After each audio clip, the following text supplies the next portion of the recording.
Hi, crafty friends. Guys, I think this craft is really going to shock you because the way it turned out, I'm in love with it. So I'm just taking some old boxes here. I think one of them's like a Cheez-It box. When I saw it, I was like, okay, I know what we're doing. So I did not measure this at all, you guys. This is just one of those projects where I was like, I think it's going to work out, so I'm just going to start cutting everything up. But I did, we're making a decorative birdhouse, by the way. Sorry, I forgot to tell you that part. So we're going to use that thinner plank, that little piece of wood from the Dollar Tree as kind of the base of this.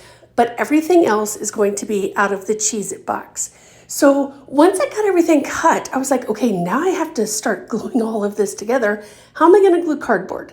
So I did a little bit of hot glue on the the two sides. And then I grabbed some masking tape and just started putting the whole thing together with masking tape.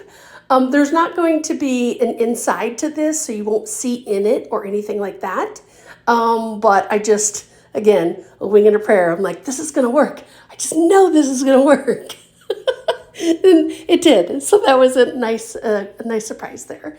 So one thing that was a little bit tricky though was when I started doing the sides, I would kind of put the tape on there and then leave the sticky side up and just kind of start smooshing it all in there, and then it would kind of grab and it would work.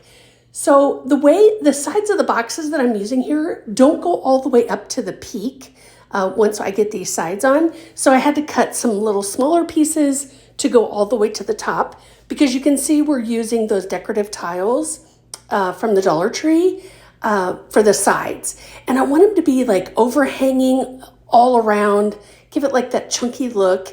A while back, I don't remember what store I was in, but I saw the coolest tin roofed, yeah, that's the word, or words, birdhouse, and it was so stinking cool. So I thought we could kind of do this. So I cut down one of the tiles, and then I just, again, winging it. I did not measure at all, and just started assembling the whole thing here.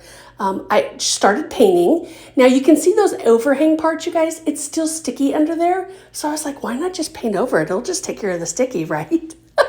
And it totally did. So yay to that. So like I said, I'm just being super careful as I'm painting because I don't want to push too hard.